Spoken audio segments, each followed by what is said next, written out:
Hello, in front of me I have Apple Watch Series 7 and I'm gonna show you how to uninstall the applications on this device. Let's start by waking up the screen on our watch. To do it, you can tap on the screen or press the crown button.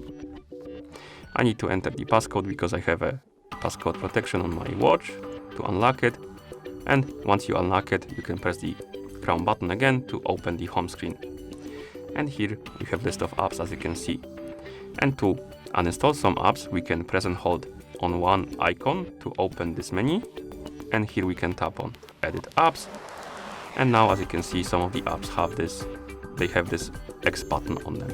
You can tap on this X button, you will get the prompt. If you're sure you want to delete the app, tap on Delete App, and the app will be removed from your watch. You can do it for this one too, for example, like this. And once you're done removing the apps, you can press the crown button to exit the editing mode.